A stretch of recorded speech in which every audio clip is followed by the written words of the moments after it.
Good stuff. It's a pleasure to have you here. It's the first time I've actually seen you do anything, so I'm very excited for this. Of course, it won't be the first time the people in the group will have seen this.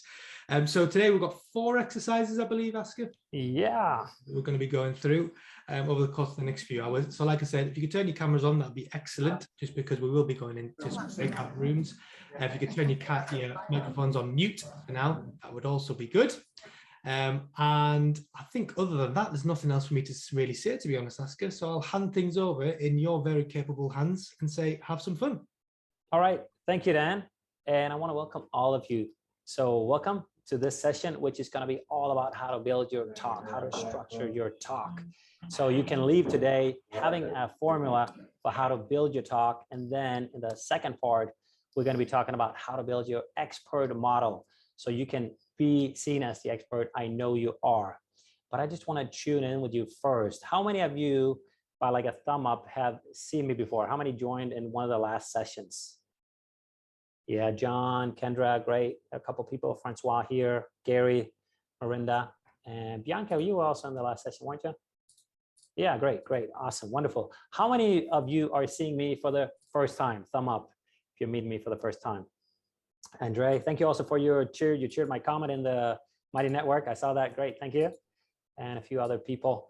So, and Tambisa, it's also the first time for you. Great. So how it's going to be working today is I'm going to be giving you some content, some ideas, but it's called a workshop because you will also be doing a lot of the work. And luckily after this, so you will actually be working on your talk. So the idea is after these 3 hours we have together, you are a lot further with your talk. And I know it's still 2 months out, but again, 2 months can go very quickly. So really you should leave with a much better idea of how to structure your talk, what your message is, and have a super cool framework. Probably we're not gonna finish the framework, but I'm gonna give you the format for how to do it and we'll get it kickstarted. So it's really a workshop where I'll be doing some of the work and you'll be doing a lot of the work. So if you happen to have a great structure in your talk, it changes so much. I know this firsthand because I remember back in school here in Denmark, I'm Danish, and we do first 9 years of public school, which we have to do. And I think I did probably 2 presentations. And both of those presentations, the teacher was just like, give a presentation and no training. Then I went to high school, did 3 years, probably I did 2 or 3 presentations. Again, just do a presentation, had no formal training whatsoever. Then I went to university, did my 5-year degree. And again, just a couple of presentations during 5 years, 2 or 3 presentations, not very much, again, with no training. So during these, well, what is it, 17 years, actually no formal training. And this is how it is in most of the world. We're not taught this. We're not learning this skill. So it's amazing you guys coming here today and actually learning this skill, if it is the case that you probably didn't learn this in school, if you are like most school systems around the world. Then what happened to me was I started working after university as a consultant. Again, no training. We had to do some presentations and workshops. But my process when I would do presentation was pretty much like this. Oh, there's a topic. Let me see what I know about the topic and just make a bunch of slides and just cram everything I know into these slides. And then I would probably think, oh, it's a 20-minute presentation. Let me see, I probably need 20 slides. And then I would kind of group them a little bit in order and then think, yeah, I'm pretty good to go. And then maybe I would have a quick run through of it and like, yes, looks pretty good. And then without knowing it at that time, I was most likely doing death by PowerPoint. How many of you have heard of death by PowerPoint? Show of hands. Okay. And the sad fact is you'll probably experience this every month, maybe even on a weekly basis when you have meetings, presentations. And we want you guys here in this community to make awesome talks that make a real difference. So that's great you're coming here. But the process of making a talk is not to cram as much as you know into a single presentation. And you guys are so lucky that you don't even have to use slides. I think you're not allowed to do it. So you don't even have to do that. But we're going to backstab a little bit so you have a process for how to develop your framework and your talk and structure it so you really can always have the benefit of making people listen and keep engaged. Our brains are wired for stories. We love that. And I want to show you a framework that talks to the brain so you can have a structure that works for the brain. Because the challenge is, if we don't present it in like a story format, we don't always have to present like stories that we think are stories, but it's the format, the structure. If you do that, the brain will not use as much energy and will not change, it will not distort as much. So there's a much better chance that your talk will speak to the audience. So yeah, All so right, this is okay. really the idea. Anybody? Okay, so it's just if there anything, you can always write in the chat, or if everything's wrong, like the sound is off, just wave. I'll try to, look at you. I want this to be interactive and not just me talking for 3 hours. So this is really the idea. So the first thing I have to you, can you relate to this process? Maybe of just cramming everything in together, just maybe sort it a little bit apart together, and then let me see what I have. I know this is a little bit of a negative question, but let's be honest, have we ever done this? Most of us have at some point done that. Yeah, Bianca, you say yes. Great, but we want to avoid that. And the very first thing we want to think about, what is our purpose of our talk? That is to create some sort of change. It is not to provide a bunch of information. It's to change people. Now, what sort of change could that be? That could be to change their belief systems, their values. It could also be them to take action. There could be a lot of different changes. So from now on, I want you to look at your talk that it should create some sort of change, because today it's easy to provide information. Back maybe 20, 30 years ago, information was very valuable, but today we have the internet. We can just go on the internet, buy books from amazing people, probably get that information very quickly. But to create a change is much harder, and that's what the spoken word through storytelling, examples can really make a big difference. So how do you measure your talk, whether or not it should be a success? So some of the things I look for, and I think you should also look for, is connection. Did you connect with your audience? So trying to be a likable person that comes with the intention, hey, I understand you, I want to help you. And that is what we worked a lot with in the last session. To those of you that joined last time, Gary, Bianca, Kendra, John, and so forth, we worked a lot on this. How can you create that awesome connection so they're thinking, this speaker is there for me, he understands me. Just like when I'm trying to say this to you, I understand if you've been frustrated. I understand if you don't have a process for how to structure it, because maybe you were never taught this. How should you know how to structure your talk if you've never been taught this? It's completely normal. Another thing you should be looking for is emotion. Did you create some sort of emotion in people? And that's where your personal stories can come in and do a massive difference. So we're going to be working on finding some of your stories and put them in to your structure so you can make your presentation unique. So you're not just sharing information, because your stories are what's going to make your presentation unique. So for instance, if I was going to talk about something Claire had, if you presented, something within your field and it was just pure information, I could probably present it too. But if you have some personal stories, Claire's stories, I couldn't do that. That's what makes you unique. And we want to have uniqueness. We want to have personal stories, but of course also some takeaways. So emotions, connection, but also pictures. And the most powerful pictures are the pictures you can create in the mind of your listener. So it's not necessarily a beautiful slide, but when you can see yourself, oh, I can do that. I believe I can do that. Then that is a powerful picture to create. And that's also where your examples, your stories will come in handy. Can you create those sort of pictures? And of course, I know you're in the financial planning world where there's a lot of information. So you also want to give some new insights. Are they leaving with new, wow, I never thought this was possible, or a new angle to it, because you are experts in your field. So can you give them a couple of new insights? This is going to make a massive difference. So this is what you should be measuring your talk on. Can you create pictures in the minds of your listener? Can you get them emotional? Can you give them some sort of new insight? And then of course, connect with them, because this, when you need to have clients, if you're not connecting with them, it doesn't matter how good your information is. You need to connect with them. So these are the sort of things you should have. But how do you then do all that? The big challenge we have today is not overwhelming our audience. Just like I talked about earlier, I was trying to cram everything together in one presentation because I needed to make sure that my audience shouldn't think that I didn't know a lot of stuff.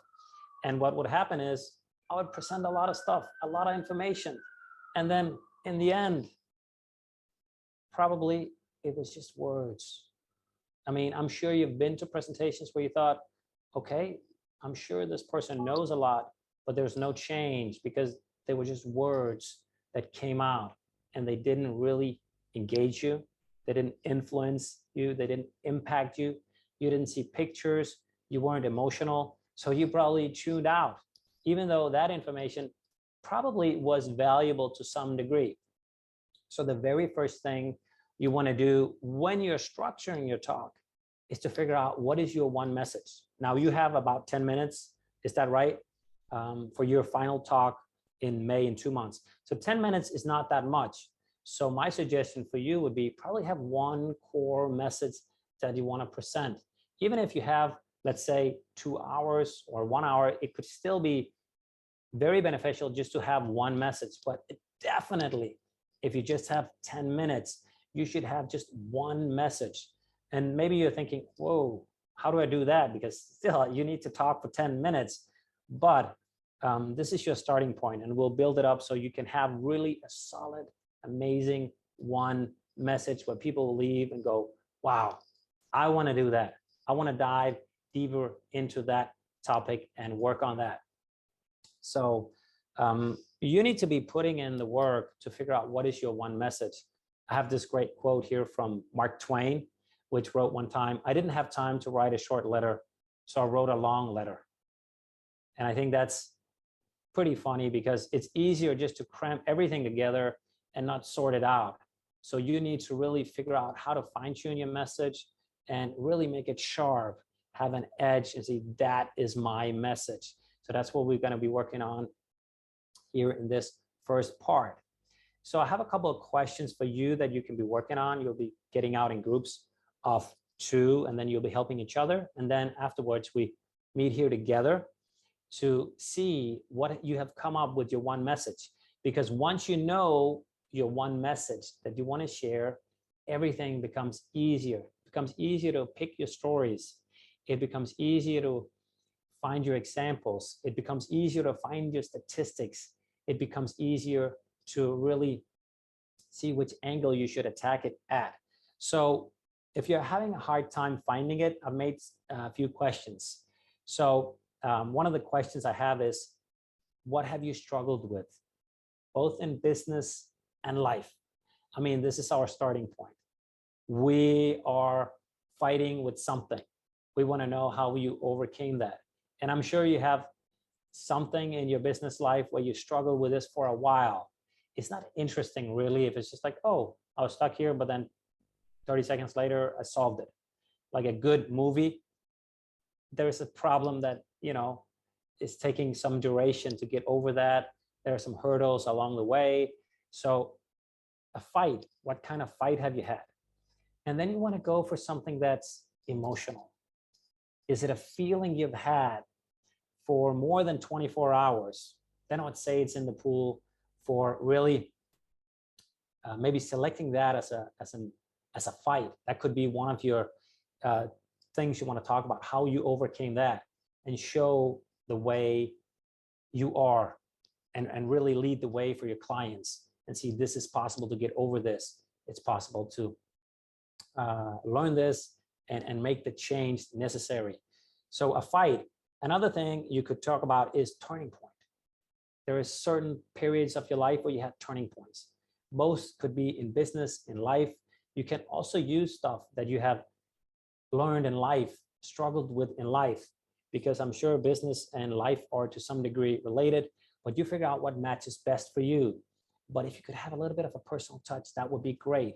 I know this is, of course, a financial planning, so you can say community, which is probably working a lot on the intellectual part and the business side of it. But this human touch just makes such a big difference, to have a little bit of that, that creates an amazing connection. It makes you personal. And it also shows that you are capable of being vulnerable, putting yourself out there. Now, I know it takes a lot of guts to do that, share some failures, some fights you've had along the way, but everything you say will have so much more power because people will be like, yeah, really? Okay, she had this fight, she was struggling with this thing, and she overcame it. So your tips and tricks becomes more credible because you've also dared to share something you struggled with in life. And we don't connect through victories. We connect through failures, the stuff that we've had a hard time with. So if you dare to lead, you will also be able to open up other people by sharing the things that you have struggled with and found difficult. So you could talk about some turning points where you maybe got help, had a new insight. That would be a great thing to have in to use to find your one message. Another question you can talk about is what frustrates you. I'm sure there are certain things in your field where you go, oh, 90% of all the trainers, 90% of the financial planners, or maybe even more, are doing this thing. And maybe you're thinking, this is wrong. This is bad advice, or it's only half the advice. Can you agree with me? How many in here have things where they say, I'm frustrated that this is what most people train? Raise your hand if you have some sort of idea about that. Yeah, Jacqueline, you have your hand. Gary, Usala. Okay, so this could be one thing. You could think about what frustrates you. Could be a personal thing, could be also be with other trainers. And then I have a question for you is, what did you learn from your failures? This is really the interesting thing.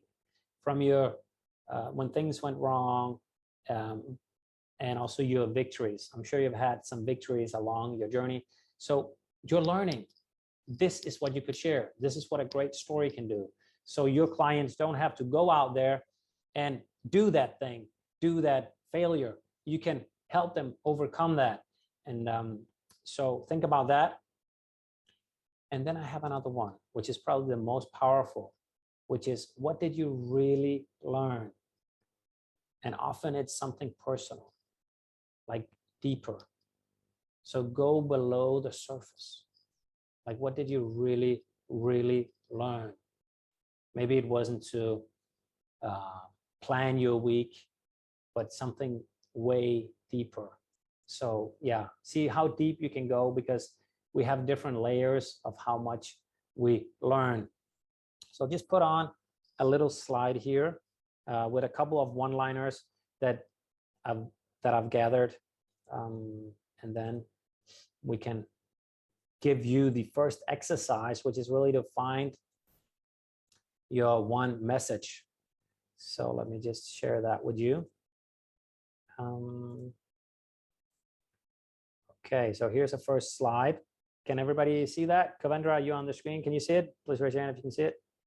You can, awesome, great. So here are a couple of one-liners. One I like to use is, if you're talking about planning, if you don't know where you're going, it's hard to get there. So that could be a one message. If you're a financial planner, okay, you got to have a plan for this. Another one I have, which we talked a lot about last time, strive for connection, not perfection. Really, connection is the key to a great talk. And then I have one here with a famous author, Stephen Covey, start with the end in mind. And then for our South African friends, I found a quote from Nelson Mandela: it always seems impossible until it's done. You know, you could have a talk about how can you do the things that seem impossible. And of course, for our friends in the UK, here is one from Winston Churchill: attitude is a little thing that makes a big difference. So maybe you could tailor your talk about that message. But ultimately, you want to find your message that can make a big difference. So I'll just share with you the exercise right now, and then I want you to look at it. And then when you give me a thumb up, hey, it makes sense, this exercise, then we'll break you out in breakout rooms. So the idea is really to find your one message and ask these questions. You'll go out 2 and 2 together, because sometimes we need other people to help us. Sometimes it can be hard to find that message ourselves. And then you will switch roles. So first one will be like the mentor, and you'll do about a 5-7 minutes talk together to find your one message. And then you switch roles to find the message of the other one. And then we meet back here to see what kind of message you have. And this is just to get you kickstarted on this. You might end up with something different, but hopefully this will, if it doesn't end up being this message you have, it will have kickstarted your process of having your one message. And the idea is really your message should be in one phrase, because also when you be presenting, it's so much easier when you're on presenting and you know, this is my one message. This is what I'm talking about. Every time you come back to that single thing. And the idea is it should be very simple to understand, but also you can say very difficult to live up to.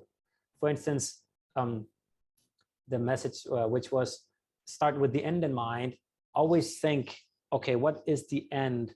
I mean, this is a very simple thing to understand, but it can be hard to live up to when we are working in our everyday life. Oh, I should always try to see the big picture before I go into the nitty-gritty details. Yeah. So let me share with you this exercise right now and give you a little bit of time to look at it.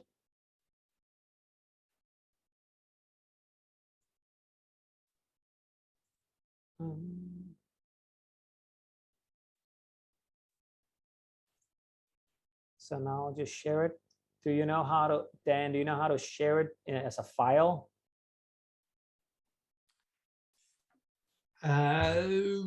Yes. So what I can do, so do people need to fill this in, Asger? Yeah, so the idea is right now, just have a look at it, not to fill it in, but just does it make sense? Because it would be really a pity if you go to the breakout rooms and you'd be like, oh, I don't know how to do this. Yeah. So it's not, the task is not to fill it out, it's just to like, is the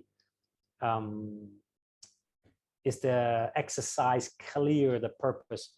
If you could write in the chat, please, if this makes sense, just the idea of it.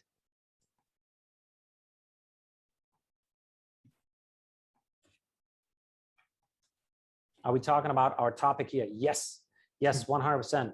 So you want to find, you have something you want to present in May, the 18th of May, you have something you want to talk about, Mel, and that's where you need to find what is one message you want to share that day, the 18th of May. Does that make sense, Mel? Yes, it does. Great, Bianca, makes sense. Great, and Francois, yes, 100%. I think this makes sense. Great, you know, if there are problems, of course, we are still here, me and Dan, in the room. So I think we'll just put you out 2 and 2 together. And what we're going to do is that the weirdest one will start, and then I'll give you the task that you decide which one is the weirdest. All right, that's not for me to judge. No, I'm just making fun. And we'll do 15 minutes. So we'll say to 11:40.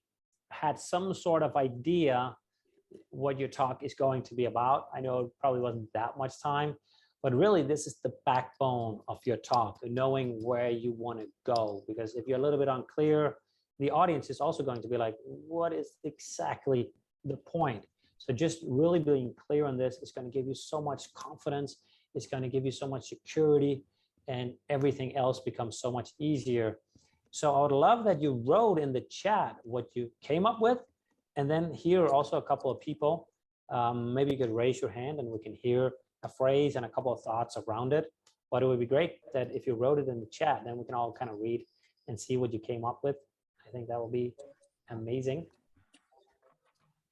Yeah, are there a few people that want to volunteer, maybe sharing what you figured out? So just raise your hand if you want to talk about that. It would be great, because we can learn from you and you can get a little bit of feedback on it as well from me and the others. Yeah, great. Kavendra, you have your hand up. Yeah, let's see what you guys, what did you come up with? That'll be interesting to hear. Thank you for sharing that. Yeah, thank you very much for the opportunity. I had the privilege of speaking to Jackie, and it was so it's important to know your own voice and carry your voice in a way that you remember yourself. And I think great storytelling is also moving in the sense that it gives you the insights that you probably don't want to disclose to much people. So that vulnerability really came out with my conversation with Jacqueline. She's an amazing listener. And she's given me such depth for me to actually appreciate me, myself, and who I am, and not let stereotyping and ideals that existed in the past dominate who I am today and what I want to bring to the table. The other thing that she also highlighted is that I actually can speak, and I do have storytelling ability, which I was very chuffed about. But it also reinforced my abilities to say that I'm enough and that I can actually take things forward. She gave me a good insight on stereotyping and how sometimes culture of stereotyping can also overlook a certain demographic like females in financial planning, and how that role of females, or perhaps maybe if you look at it racial, that people of non-color don't really have, or with color, I should say, they don't really have the voice that or the platform to be able to actually be accepted for what they are. And those sort of ideas really came strong in our conversation. And she pointed out to me that I have a lot to give, and it kind of highlights in my conversation as well. So I think I've got a lot of more ideas on, maybe even the topic I had is kind of thrown out the door now. And I'm kind of evolving. So I'm a little excited. I'm jotting down crazily ideas and stuff that I'd like to implement. But I feel a little bit, not little, I feel a lot confident than I was maybe at the beginning of this. So wow. Thank you, Jacqueline. She's an amazing person. So I'm so privileged. What do you have you, Jacqueline? Raise your hand. A lot of people in. Great. Oh, there you are. Yeah, I see you. That's great. Kovendra, this is really awesome that you get more confident, you get more clear in your message. Did you have the opportunity? Did you jot down like a single phrase, or it's okay if you didn't get that far, but did you have some sort of draft for it? Well, the thing I took off from her was that, well, it's not really a word as such, but it's basically planning with a story and basically telling the story of why I've chosen to become a financial planner, and what that means to me and what I could actually create as a ripple effect to others around me. Wow. This is very powerful, knowing your why, knowing why you want to do it, because we want to do business with people where we can feel them. And like, this is, wow, you're not just in it for the money, you're in it because you want to make a change, a positive effect on people. So this is just amazing. So really good. Awesome. Thank you. Let's give Kovendra a big hand for sharing this. Awesome. And of course, you have a lot to share. All of us have a lot to share, but you're like most people, like me, sometimes we can struggle with thinking we have value. What is my story worth? It's just me. But your story is valuable to other people. Your knowledge has so much power. It can change other people. So this is believe in yourself. This is amazing. I saw there was another hand up here. We have two screens with a lot of people. Let's take one more. It would be lovely to hear one more, that what you came up with. It's completely okay that you didn't finish it. I mean, you didn't have so much time. So I'm not saying it should be crystal clear and perfect, but if you have some sort of draft, some sort of ideas, that would be great to hear from you. So show of hands, who could present just 1 minute about what you got out of it? Was it worth it? Let me, you're not responding. Okay. Was it worth it? Give me a thumb up if it was worth it, the time, the exercise. Thumb down if it wasn't. That's okay. You can be honest with me. So people are responding positively. I see that. Great. So we have you, Mutswapuling. I'm probably saying it wrong. I'm trying to do my best. I don't know if you have a chance to put on the camera. You had your hand up, or a thumbs up at least. My thumb was up. Okay, it was maybe just for saying it made sense. Okay, that's okay. Yes. Okay, great, man. Anyway, thank you for participating and let me know that. Mike, you got your hand up. That's great. Let's give Mike a big hand for letting us know what you got out of it. All right. Hi guys. For somebody just suddenly had a groundbreaking idea on Friday and discovered the topic finally of what I'm going to talk about. It was nice to really get somebody else's opinion who's in the same situation as me, thinking about what their message is going to be in their talk. Also, so shout out to Charlotte, so thank you for that, and a shout out to Jacqueline for the last session that we had, because both your conversations today have really kind of helped me in sort of getting the big picture about what's my message and who the message is for. So I think the bit that I got out of it was really kind of cementing. So I'm going to be talking about my experience of being diagnosed with late onset with type 1 diabetes about three and a half years ago. It's a challenging disease. Many people have it in the UK, but actually my talk isn't to people that have diabetes. It's for people that don't have diabetes and how they can help support people around them that have type 1 or type 2 diabetes. Just raising awareness of how to help somebody and how to understand and tell the signs of, you know, whether they're going high or low and they need assistance or they need help. I asked 5 people over the last couple of weeks, what would you do if a diabetic passed out and, you know, you saw them on the floor? What would you do to help them if their blood sugar level went low? It astounded me that 4 out of those 5 people said they would give me insulin, which would put me into a coma, potentially kind of, you know, threaten my life. One other person said, well, I'd call 999 and ask them to help me through. So, you know, my chance of surviving around 5 people would be 1 out of 5, which is a harsh statistic. So speaking to somebody else who isn't type 1 diabetic, doesn't really know, I think it was helped me kind of really cement that's my message, and my message is to an audience that not necessarily don't have type 1 diabetes, but raising awareness of how you help somebody and what it's like living with the condition. So hopefully I can condense that into 10 minutes. Thank you, Mike. That's great. That's a great message. Thank you for doing that. Yeah, it's an important message. It's kind of like a 911 for people with diabetes, and like you're saying, more and more people are unfortunately having this disease. So I think it's great that you bring it up. I'm sure you're going to have a lot of people resonate with it. So really, that's going to be. I'm sure you're going to have a great talk with that. Great. Thank you. Thank you to both of you that shared this. Did you write in the chat? A few people. Okay, you're still welcome to write in the chat to inspire all of us to hear what you had of a message. But anyway, let's move on to the next part, because this is your backbone. That's where you're going. That's your one message. And if you didn't complete it, think about it over the next couple of days. Really, what is your message where you want to go? Before I give you like the structure, I just want to dive into a little bit finding your stories, because your stories is what's going to make you unique. And how do you find your stories? A lot of people have struggling with finding their stories because, oh, what is my story worth? We're thinking, oh, it's not that valuable. It's just me. I'm nothing special. But this is what makes you unique. That is your story. Nothing else is going to make you more unique. We can all read that book. We can all find that information somewhere.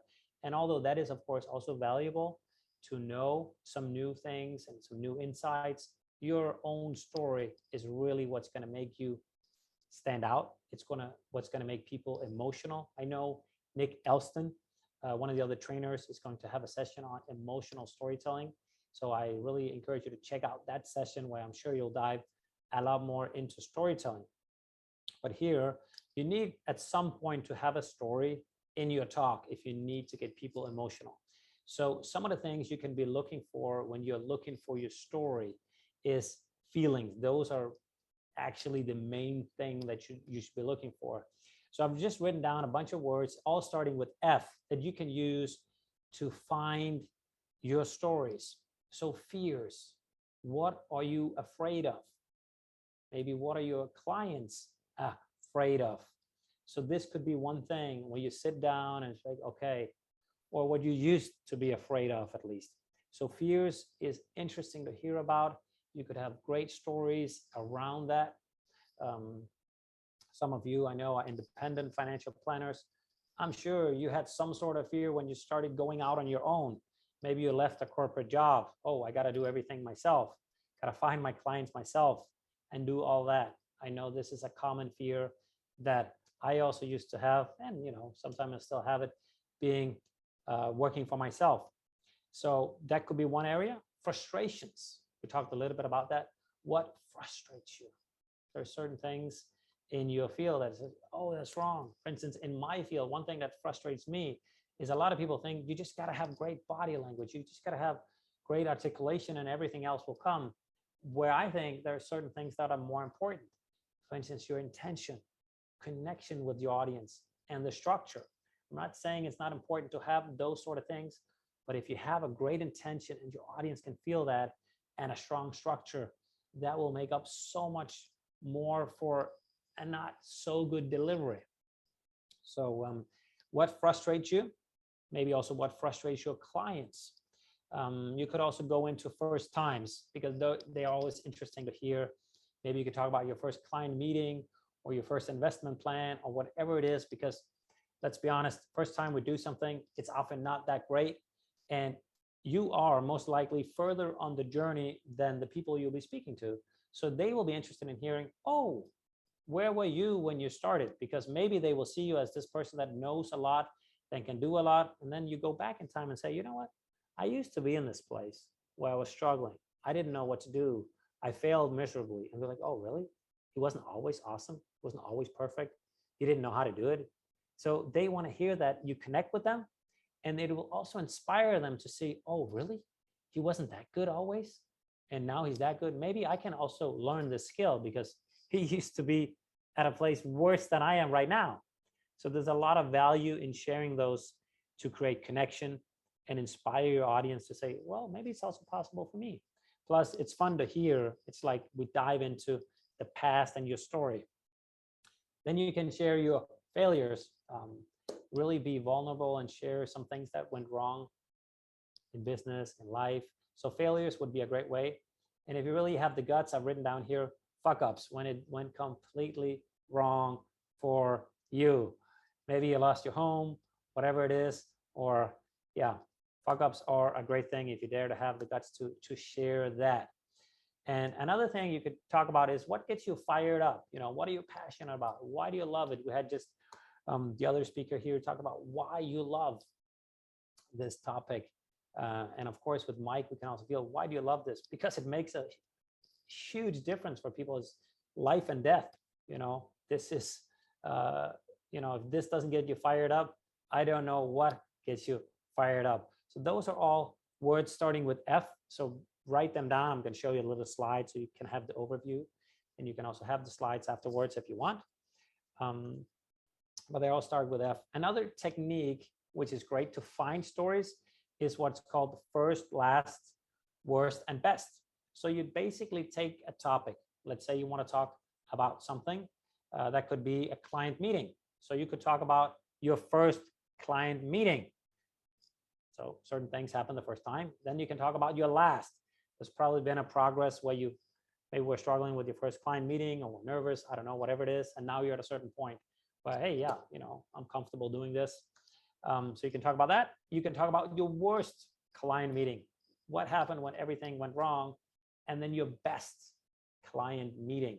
So you take your topic and put it into this formula called first, last, worst, and best. So let me share a document with you. Well, then have you go out in groups of 2 again, and then you'll find some stories, and stories are really the key. What I do before I talk is always, I have my story journal. Then I'll have a bunch of stories, and then I can always, oh, that story has a great point that I can use here. And even if you don't know today what the point of the story is, write the story down, just a few keywords so you can come back to it. And then one day be like, oh yeah, there was a great point you can attach to it. So that would be a really good way to have like a catalog of stories. Just that thing, if you use stories, you will be the speaker people want to listen to. That will make a difference in your talk. Just a single thing can make such a huge difference, because most people, honestly, they're not really sharing stories. And the result is death by PowerPoint, lack of engagement, lack of influence, and people will start drifting away. But if you have 1 or 2 stories you share along your 10 minutes, people will stay, they will listen, because this is what the brain loves. We know this, we've known this for thousands of years, but now we can, with the research, we can dive into the brain, we can study what's happening, we can measure the levels of hormones, oxytocin, testosterone, all these sort of things. They fire up certain areas of the brain when you share a story. So have a few stories along the way. But I'll share just this exercise with you right now, and then hopefully it will make sense. Again, we'll do the same thing where I will just send you out in the groups before, I won't send you out before you are comfortable with this one. So it's called exercise, find your stories. Let me just share that one with you.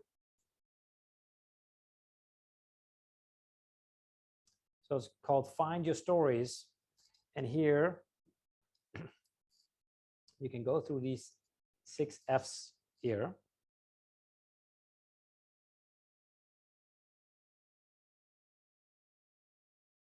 And I know, Risan, you have the file. Maybe you want to share that in the chat. So there you go. So you can just click the link in the chat. Risan just shared it. Thank you very much, Risan, for helping out. So maybe that's even better. I'll just keep it up here on the screen, but it is in the chat, so you can download it there. So the first one is called the 6 F's, and the other one is the technique is called first, last, worst, and best. And then you just pick a topic. I've just written down a couple of topics I thought would be relevant with my limited expertise of financial planning. So I'll just stop the sharing now, and I want to hear if it makes sense. Give me a thumb up if this makes sense, the exercise. Gary, you're up there, Francois. Okay. If it doesn't make sense, give me a thumb down if you're a little bit, oh, I'm not really sure what to do. So I'm getting a few people, and raise your hand if you have not raised your thumb. There you go. Yep.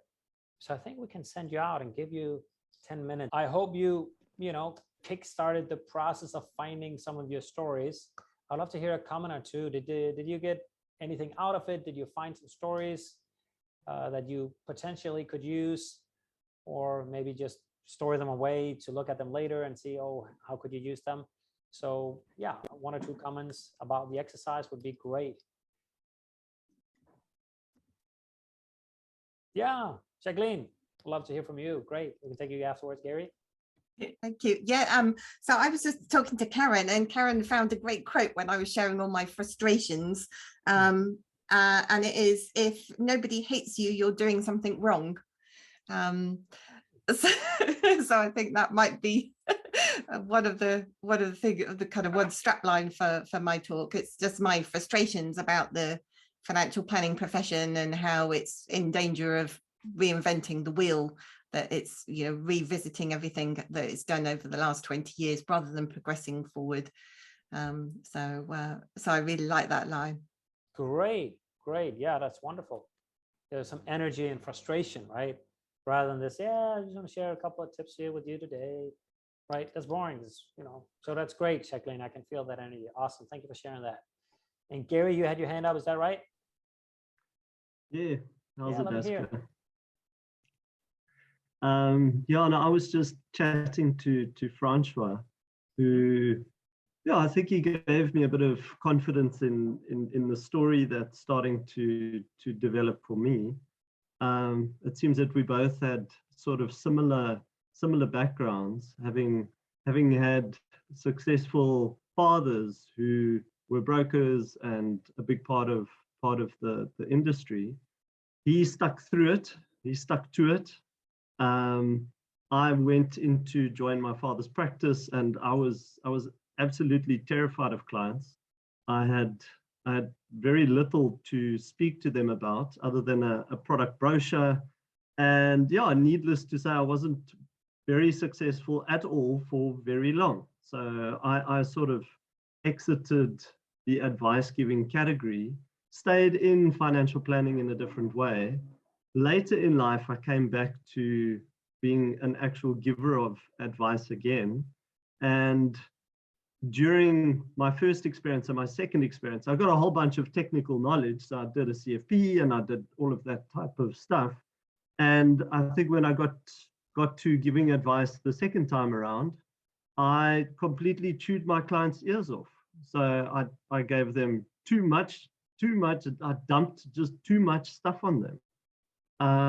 So it was a different version of a reason for a failure. And yeah, I think my current mission is to help financial advisors not repeat the pitfalls that I fell into. Great. Wonderful. Thank you, Gary. Very kind of you to share that. Awesome. Wonderful. Yeah. So hopefully you all now have a few stories. And it's okay you didn't find all your stories, because this could be a lifelong exercise to find your stories. But now having the idea that you should be thinking of stories is really going to help you. And I'm sure when Nick Elston is going to have his session, it would be great if you have some of the stories for that session as well. You can probably work on them, how to make them even better. So now I want to dive into the structure that I promised you, the structure for how to deliver your talk. And I call it the 5S speech structure. And the advantage with this one is that you can just use an S for each of the 5 elements that you have. So let's start with the first S in this speech system, which is start. You need to have an amazing start. The purpose of a great start is really to get your audience engaged, get them motivated, get them excited, because most of the time your audience will probably not know you, and they will be probably thinking something along the lines, what is in it for me? Why should I listen to that person? And so they're probably to some level judging you or judging the topic or what you're saying within the first 30 seconds, maybe to 2 minutes. And if it's not really relevant, they're probably going to tune out. Now, the time frame you have to really get them excited depends. If it's a high school kid, maybe you have 10 seconds. If it's guys like you that is the financial planning business, maybe you are, giving the guys a few minutes or 5 minutes, whatever. But the idea is really to get them captivated, get them engaged in the beginning. So I just want to share some tips for you that you can use, but know that the purpose of the beginning is to get them excited, get them interested, and make them hang around the presentation and answer the question, basically, what's in it for me? Because they didn't come to hear you. You didn't come to hear me talk. You came because you wanted to learn something, grow, get better, and your audience is no different than you. They want to learn, get better, improve in some way. So great ways to get started with your talk. And these are just not things you can, these things you can use throughout your entire talk. So you can say they are attention grabbers, but they're particularly important in the beginning. So the very first thing you can do is ask a question. That could be a rhetorical question. It could also be an actual question. Throughout this talk, I've tried to give you some questions for different reasons to feel you. It's harder to feel during a screen, but also to kind of get you engaged, okay? Get you, do something. So a question, you can do that virtually. You have them click something or just give a thumb up or raise their hand or whatever it is. That would be a great way to get your talk started. Another way is just a personal story. Just dive right into your story once you know, because you'll be presenting online. Once you know that the camera is on, that it's working and people can hear you, dive right into a story. People love that. It could be 10 years ago, I was standing on the beach and I just thought about my life. Okay, we're right into a story. You can share that. Some of you just mentioned a couple of stories. You could share that. Like Gary, you could have started off with that story right away. That boom, maybe there's a purpose behind it, right? So a story. You could also start with an exercise, probably for a 10-minute talk. That wouldn't be ideal. But if you had a longer workshop, or if it's in a physical room, that would probably make more sense. In a virtual setting, a lot of things can go wrong with exercises. But think about, you can have an exercise fairly early on if you want. Probably not for your 10-minute talk. That's not ideal because that's just 10 minutes. You want to give your talk That's it. But for outside, your 10-minute talk that you'll be doing here, doing exercises could be a way to do it. If you're in a physical setting, it could just be a simple exercise. High five the one next to you or something. Send a smile, something very easy to get going and get them activated, or just be like, stand up or give me a yes, whatever it is that you could do. That could be some sort of mini exercise. And of course, if it's a longer version, you could have a longer exercise. Now, another thing you could do, and I'll share this with you on a slide so you get the big overview, is some statistics, but make it interesting. Don't just make it, oh, 1 in 3. For instance, I found some interesting statistics here from the Danish hospitals, which said that about 1/3 of all the deaths that's happened in the Danish hospitals are due to not proper hand hygiene. Now, of course, they have procedures, but because they're not always followed, then there are certain infections that get spread around. And this, according to some people, that's around 40,000 people that die every year that could have been prevented from this. Now, if you, let's say you're a consultant and you're going out to talk about hand hygiene, I mean, that number is a lot. You think, wow, 1/3, that's a lot. And you could then, compare it to something else. And then you could see that this is actually a huge number. So if you have some interesting statistics that is a little bit surprising, that get people going and make them think, oh, really? Make them see things from a new angle. That could be a way. And then you have also kind of talked a little bit to the logical part, but see if you can turn that statistic into a small mini story, because behind every number, there is a story. Just as I shared the 40,000 people here, there is a story behind that. You'll probably be thinking about someone you love, maybe somebody you know that's old, and thinking, I hope that is not going to happen for him or for her. So you could use statistics.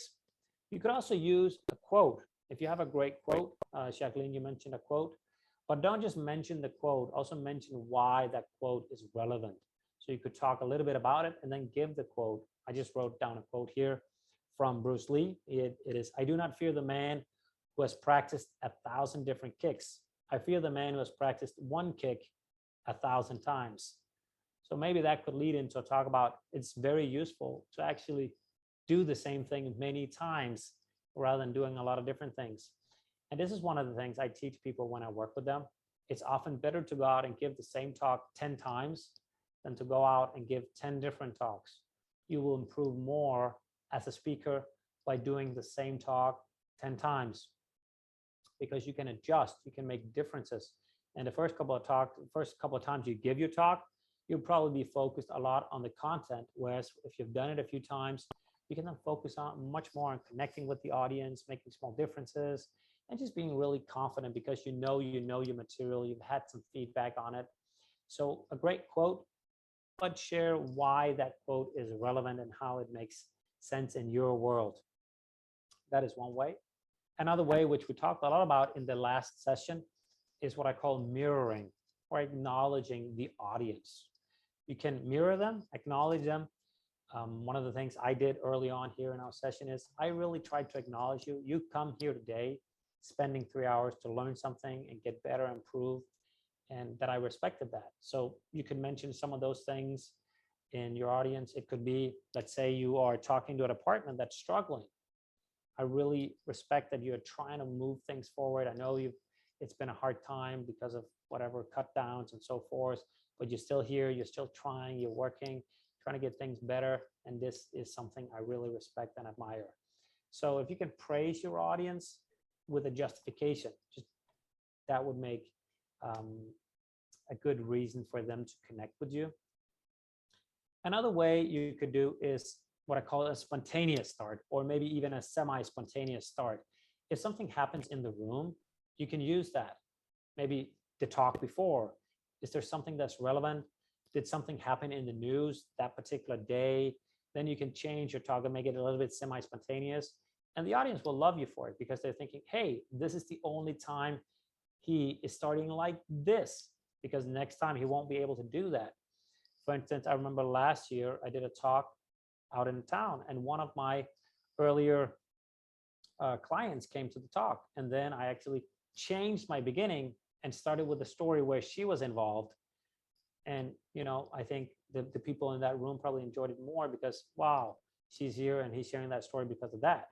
So if you can make it spontaneous, that's great. But you can also think about the semi-spontaneous. Is there something happening in the day where you can prepare? This morning when I woke up, this and this thing happened, or the way to here, or whatever it is. So use what happens on the day. This is probably more if you're a little bit more experienced.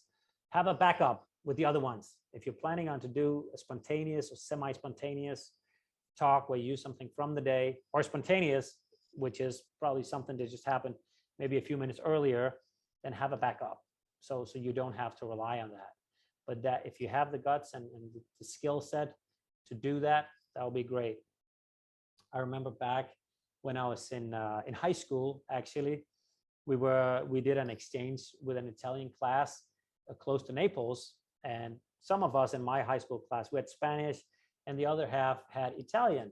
And we were 3 guys at that time that had birthday the same day when we went there so the Italians were just cheering this guy on, you know, to give a speech in Italian because one of the guys that had the birthday was pretty good, but he ended up being a little bit too shy.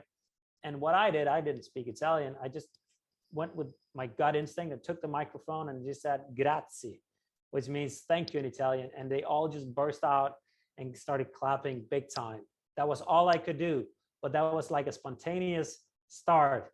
You don't need to do a lot, but the fact that it's spontaneous is going to give you a lot of credit.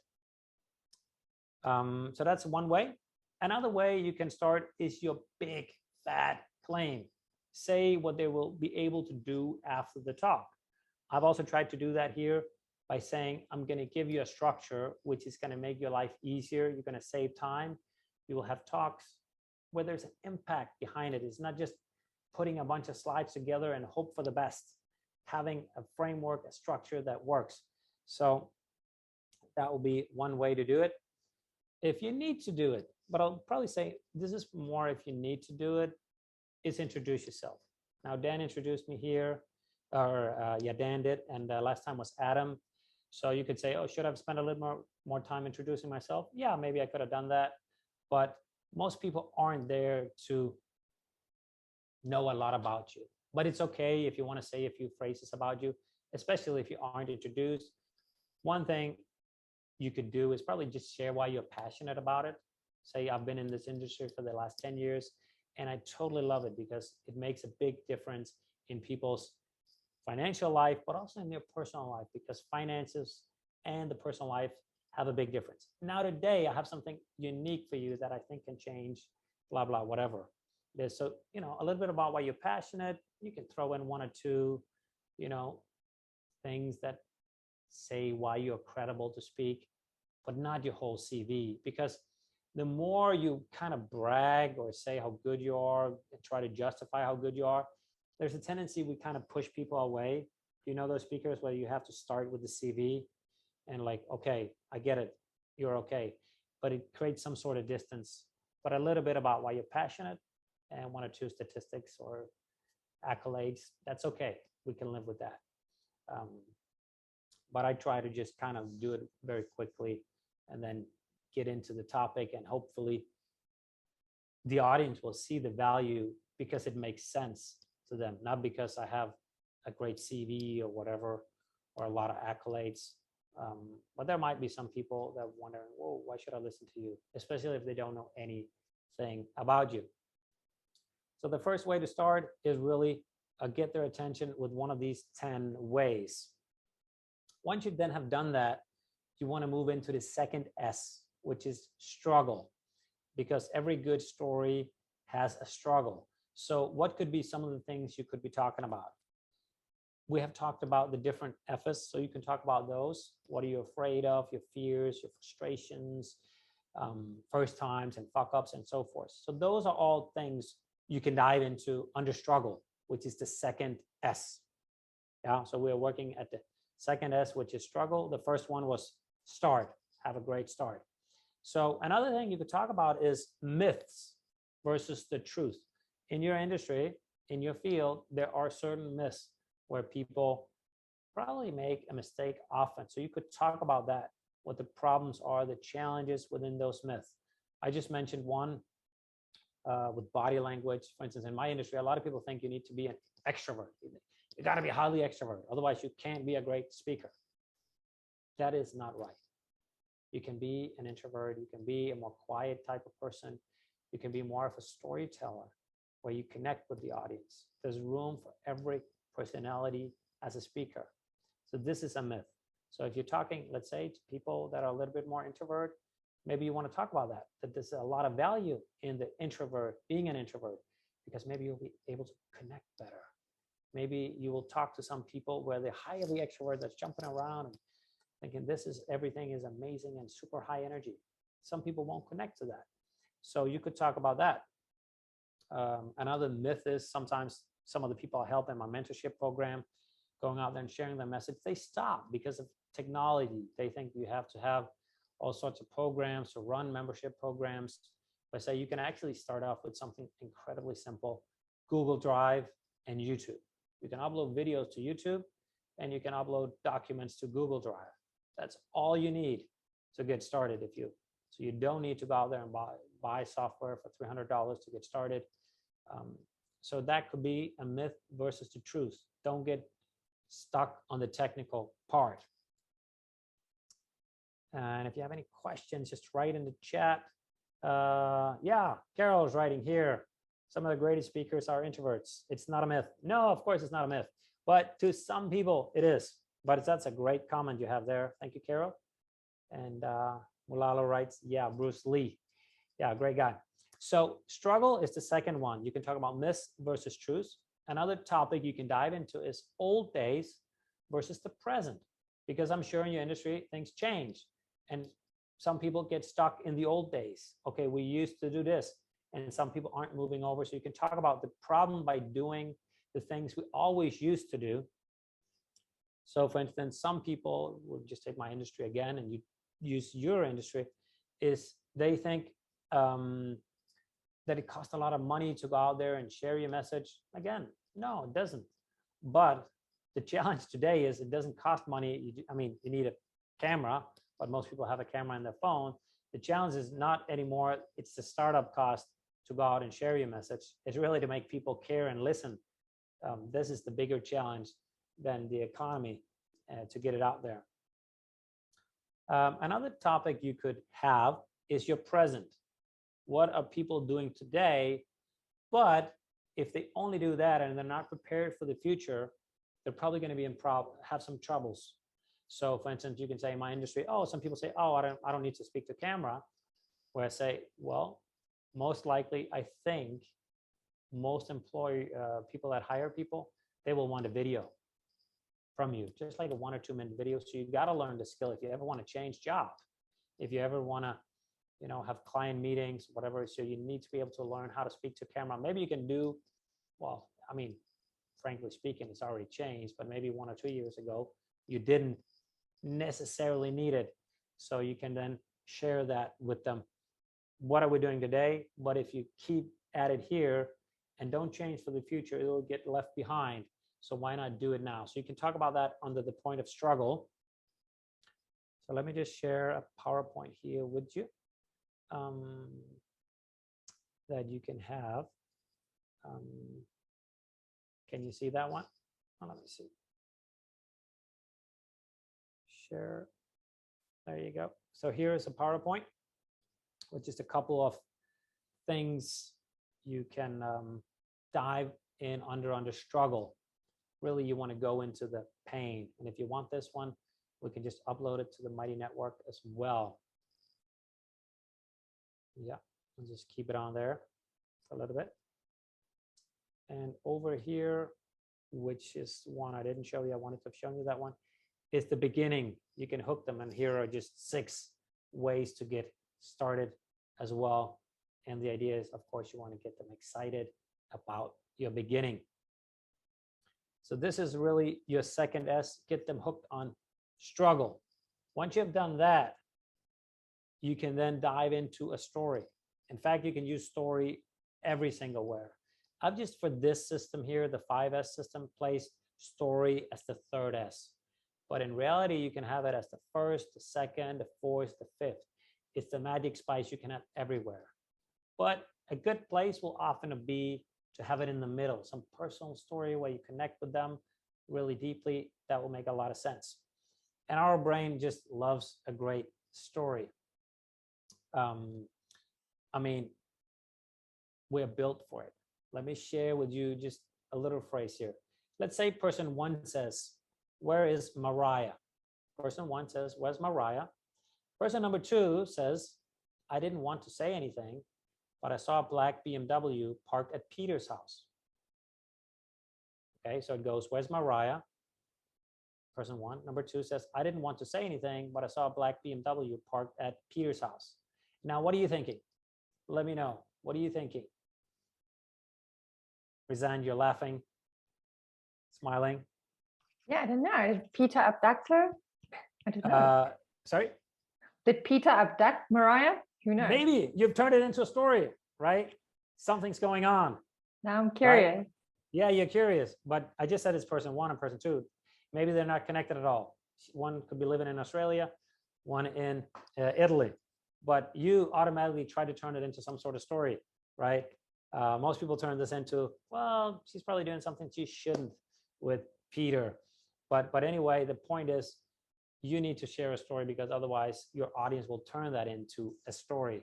So we've had storytelling for thousands of years. PowerPoint we've had probably about 30 years. Our brain is wired for stories. We love it. And there's so much research on it. And I know Nick is going to talk a lot more about that.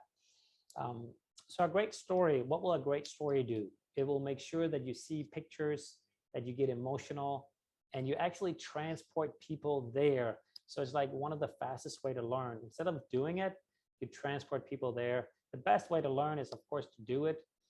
But if you can't do that, and if you want to save some time, you can then share a story. Back in the days when people needed to learn how to go hunting, they would sit around the fire and hear the stories. So when they would then go out and hunt for the first time, they would already be somewhat experienced hunters. And the people that could tell the best stories, that is where people wanted to sit around. They wanted to sit around their fire because they knew that they could feel more safe, they could learn more, and ultimately increase their odds of surviving and having a good life. It is a little bit the same here. People will just kind of tune out. And we know, the research shows this, we'll tune out. If it's not in a story format, we'll either ignore it or turn it into a story. But having a great story is going to make a massive difference for you. So a little formula you could use for a story is to have pain first. Share some pain in your story, some struggle. If you see a movie, there's a problem pretty quickly on. And then you have the sustain, you sustain the pain. There's some struggles going along the journey. So this is pretty much the process of your story, what happens along the way. And then in the end, you have a gain, some results, some sort of transformation. So really pain, journey, and then gain. If you can fill that out in your story, you have a great story. And now your story doesn't have to be 5 minutes, 10 minutes. I mean, you have 10 minutes. It's not that much time. So just a little short story, 30 seconds, maybe 1 minute could do it. 2 minutes is also okay. But somewhere, business stories don't have to be that long. That could just be 1 or 2 minutes. That's great. That's more than enough. So it doesn't have to be this big, big thing. So that's the third S. You want to have your story. And then ultimately, once you have then had the start, you hooked them, you had some struggle, you had a great story, then they are craving one thing. They're craving the thing that most people give them in the beginning, but they are not ready for it. And that is, of course, the solution. What is your solution to help them? They want to have some sort of framework that they can use to ultimately overcome this problem that they have. So most people present the solution way too early. They're like, oh, I know all this stuff. You're super excited about your topic. You want to, share all this with your audience, but they're not ready because most people that hear a presentation, they probably don't think they have a problem, frankly speaking. So the first thing you have to do is convince them that they have a problem, make them see they have a problem. And once they say, oh yeah, I can kind of see that, then you can then sell the solution to them. You know, it's kind of like if you have the alcoholic that can't see he has a problem. How are you ever gonna sell the solution? First, you have to sell, hey man, you have a problem. You're hurting a lot of people, including yourself, by doing this thing. So your first task in the first half of your talk, maybe even more, is to talk about the problem and really get them soaked in the pain and the struggle, because that increases the motivation so much more. There are actually only two things that motivate people. That's the pain away from something and the gain towards something. The pain, the struggle we have will make us move quickly. If you have a problem in your foot, oh, it starts hurting, I'm sure you'll probably take action pretty quickly. Maybe you'll call your doctor the same day, whatever it is. If you feel, oh, it could be nice to get in really good shape, you know, that could potentially be a dream, but you're probably not going to act on it like that very day or in that instant. Say, okay, I got to get my membership to the gym. I got to get all this stuff done. Maybe it's a little bit of a slower process, but hopefully it will also keep you motivated for a long time. So what I'm saying is you have to work in two fields. The first is struggle, the pain, which works really well to get people off the couch, working on it right now.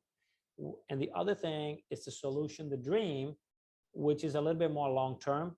It probably doesn't have such an immediate effect, but it will keep you going for a longer time. So the pain is to get them kickstarted, moving, and then the dream is to keep going for a longer period of time. If you can hit both, you'll be a really good speaker to get them going. The hardest part is probably to get people into some sort of momentum. So it's important you talk about the struggle and the pain, because otherwise they're not going to get started. And I'm sure you've experienced in life where you had a good habit and then you got out of it and it was kind of hard to get back in. It's a little bit the same thing. You need to get them into that habit of doing that thing you're providing with them. And that will only happen, or most likely only happen, if you dive deep into the struggle and the pain. So once you've then done that, you come to the solution.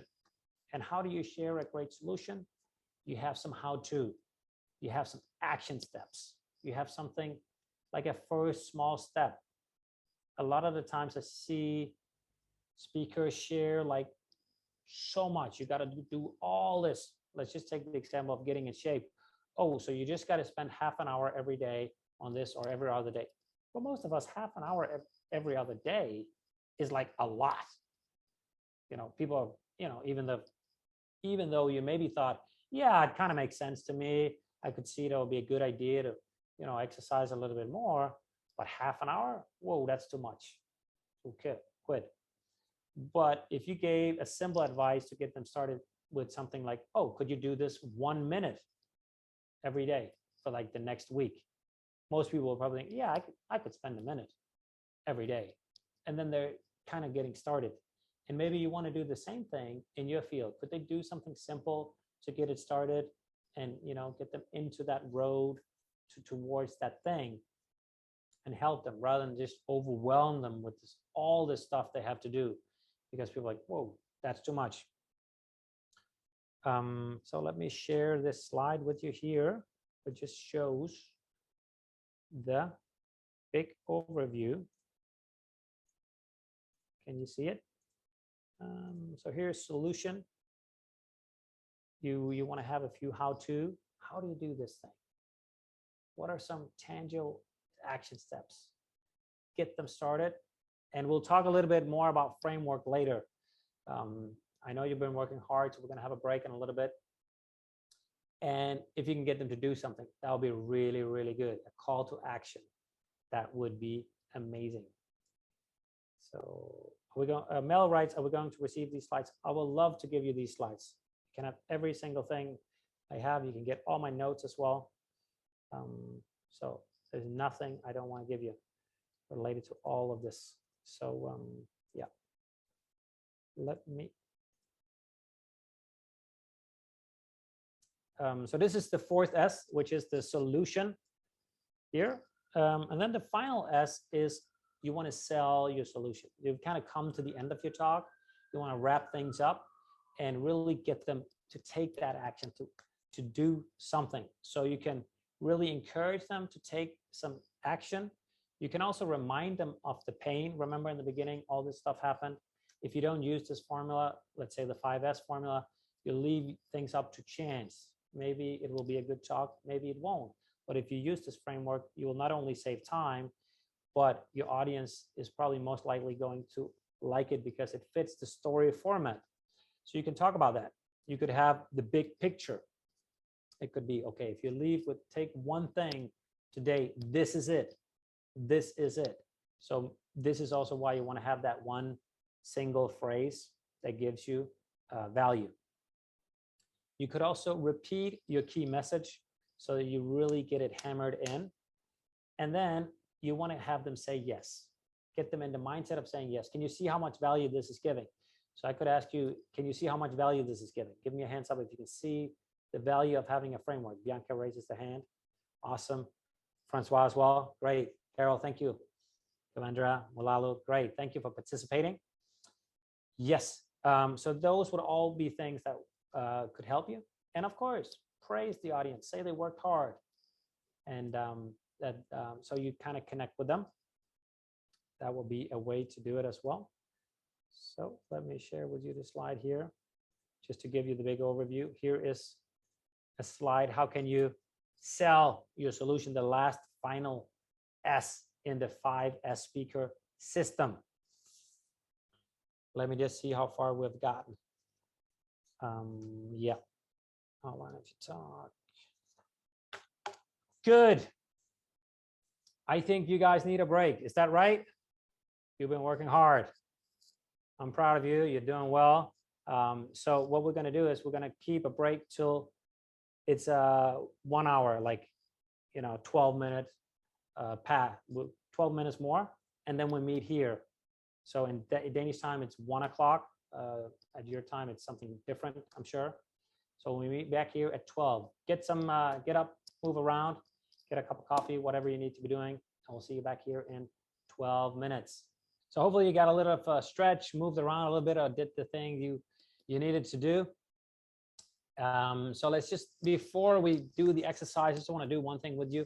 The power pose. Anybody heard of the power pose by Amy Cuddy? So please take up your arms, or everybody take up your arms in a winner position, because you are all winners. The fact that you have joined this program, the fact that you're standing up to be speakers, you are doing what 90 or 95% of people are not doing. Most people would rather sit at home on their couch, watch Netflix. And you know what, frankly speaking, I would too. But you know what? I'm not doing it anyway.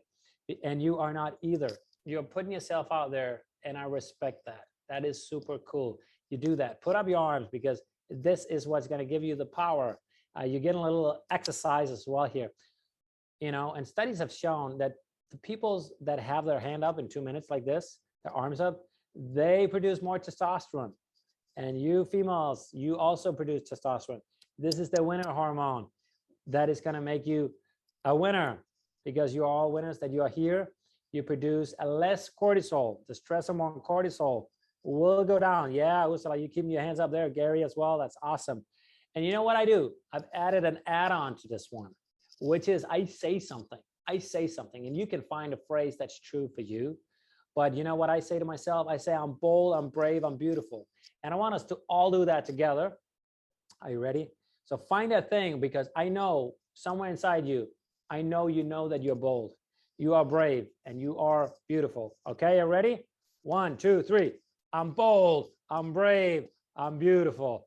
There you go. Guys, give yourself a big hand. That's awesome. Thank you for playing along with this. And we talked about that in the last session, a lot about the warm-up, doing a proper warm-up before you get on stage. That is crucial. So you don't rely on luck in order to feel good before you go on stage, but you feel amazing.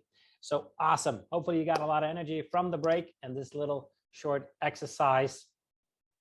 We'll be doing the 5S speech system. Hopefully I've explained it well enough. And if I didn't, that is my problem. Then I didn't do it well enough. But the first test, just to recap, is start. Get them excited, get them motivated, get them enthusiastic, and answer the question, what is in it for your audience? Number 2 is dive into some struggle, dive into some pain. They need to get soaked in pain. They need to feel that pain. So they like, oh, some point they were like, I gotta get this problem solved. Talk to them, share why they're in trouble. Maybe they don't know they're in trouble. Maybe they don't know they're struggling, but you argue and make the case that they are struggling. You do it in a nice way, of course, but show them that they're actually struggling with something.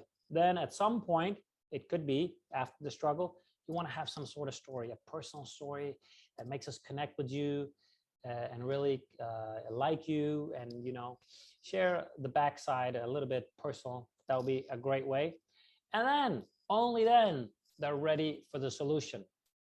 And then you can have your framework, which we'll dive into a little bit later. Yes, Kavendra, I will send the slides, no problem. And then in the end, you then kind of repeat a few things in the last S, which is self. Maybe repeat the big message, really make them take action. It's now. If you wait till tomorrow, you're probably not going to do it because, life gets in the way and so forth. You will have your arguments ready to really persuade them to take action or change their beliefs and really, encapsulate your big idea so it stands out clear. What is it you wanted to say? Laughing out loud by John. Awesome. Wonderful. So this is the exercise, the 5S. I want you to go out in groups and be, again, 2 and 2, kind of jot down a little bit to each point. You now have your one unique message, ideally, at least speaking. I know, fair enough, you didn't finish it. Ideally, you also have a few stories you can pack along. And then I know you're experts in your field, so you know what people are struggling with, maybe also what you struggled with in your past, and also part of your solution. But this is your academic framework. This is where you're the expert. You just draw on the knowledge you have on how you help your clients. So this is probably where you already know what they should do. But then you get clear on that. And then in the end, you wrap it up with some inspirational talk to really get them motivated. So let me just share that exercise with you so you can have a look at it. Risan, maybe you want to share the link. Awesome. That's exercise number 3. So just have a quick look at it. And then I'll put you out in groups and give you about 15 minutes to, put down a few words, and we can have 1 or 2 presentations afterwards.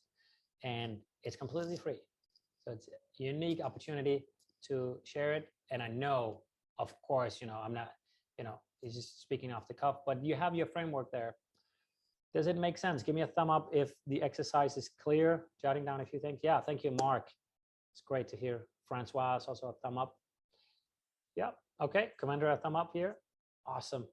So I think, Dan, we can send them out in groups of 2, and I'll bring you back here 20 past. What did the exercise give you? Do you feel more clear on a potential outline to structure your talk, or did I just overwhelm you with a lot of stuff where it's like, I don't know, did I make things worse or better?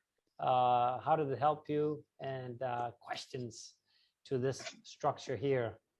Let me know from you what's on your mind. I'm here to help. Please raise your hand.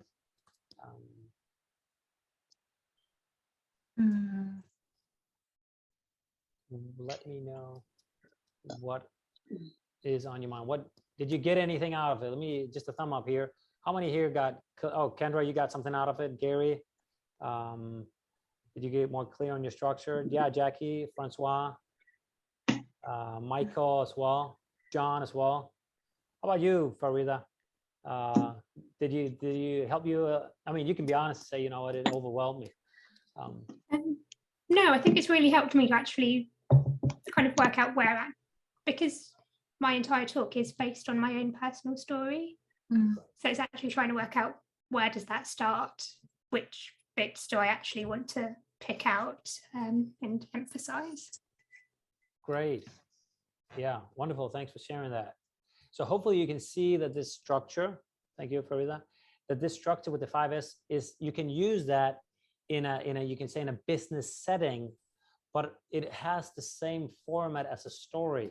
So if you kind of get them engaged, dive into some pain, few examples. A story doesn't have to always be the personal story, although that's a great thing to have. It could also just be a bunch of examples of different conflicts along the way. And then the resolution in the end, oh, either it goes really well or so forth. But there's some sort of structure that the brain will love. So if you give this to people in this format, I'm saying you will succeed.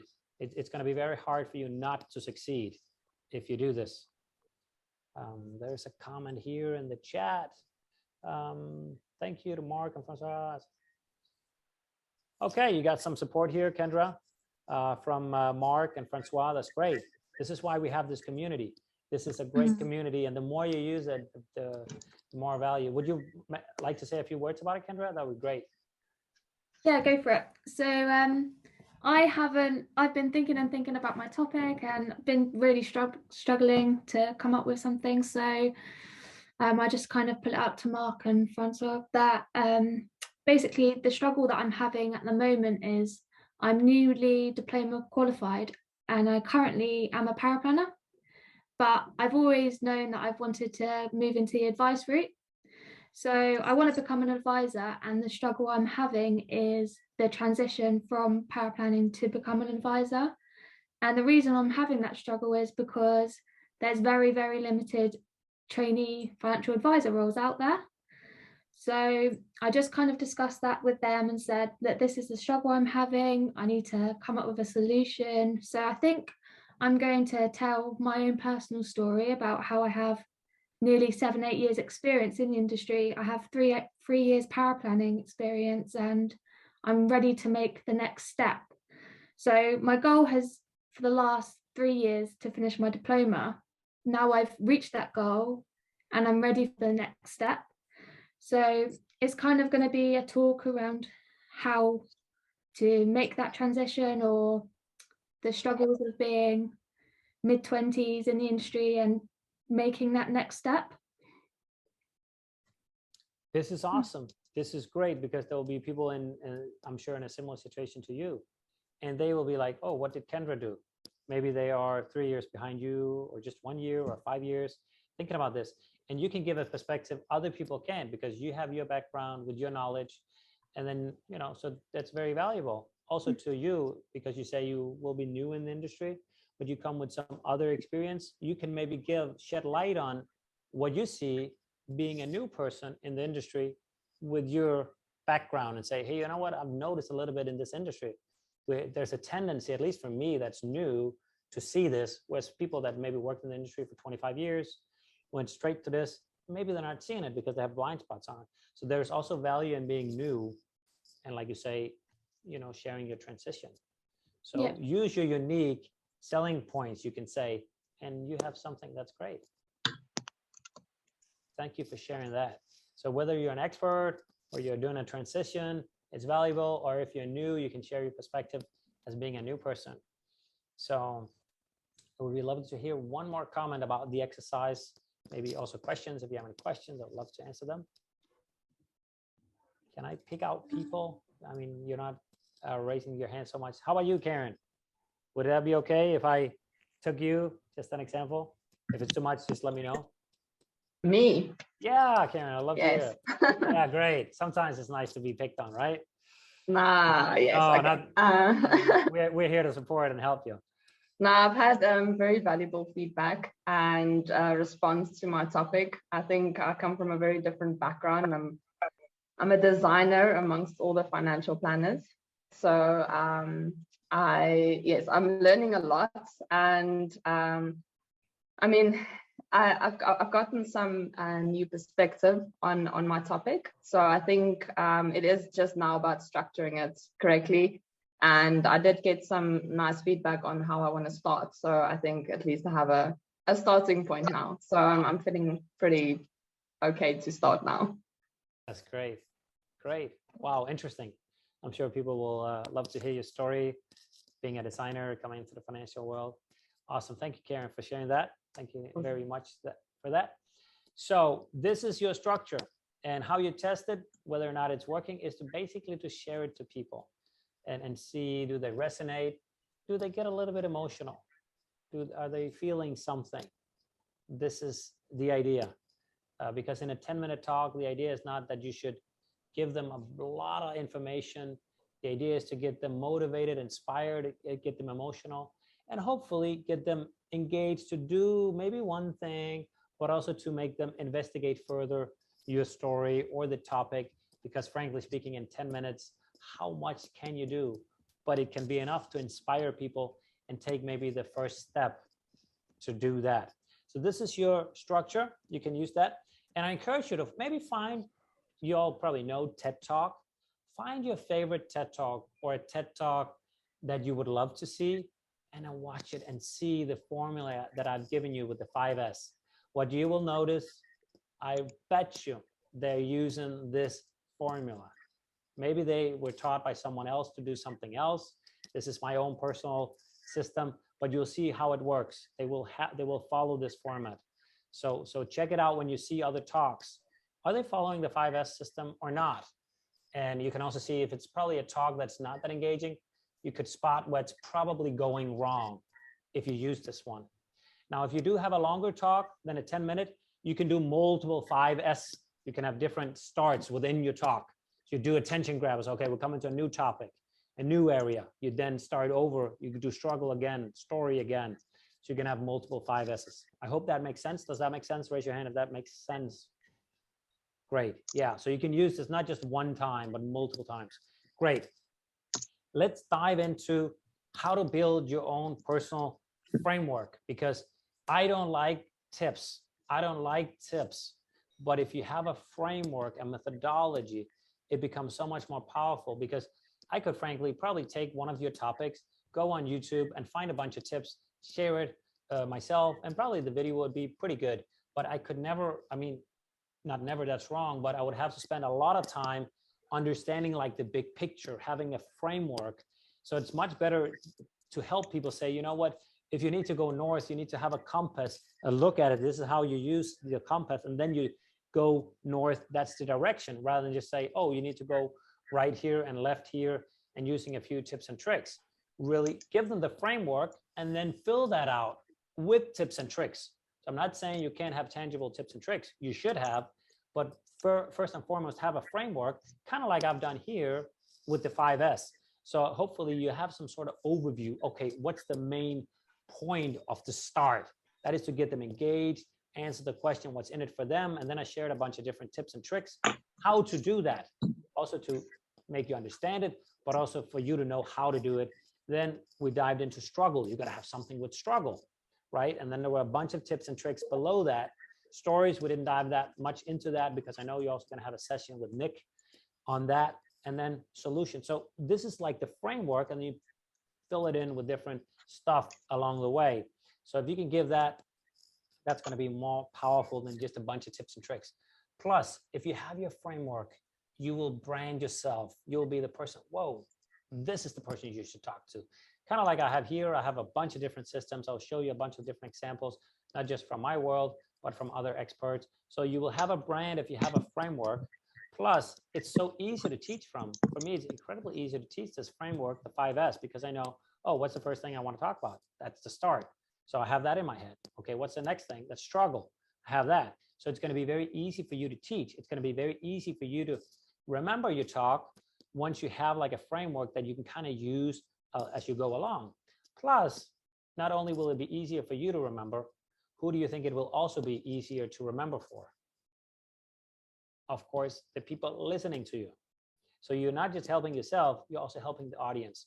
So in the last session, I shared a system with you that was called fear. That's very easy to remember. Word was about fear, was about how to handle fear. Now I could also have shared 4 random things in a not logical sequence. That would have been way harder for you to remember. Now, hopefully, those of you that joined the session remember, oh, okay, I remember fear. That was something about feeling.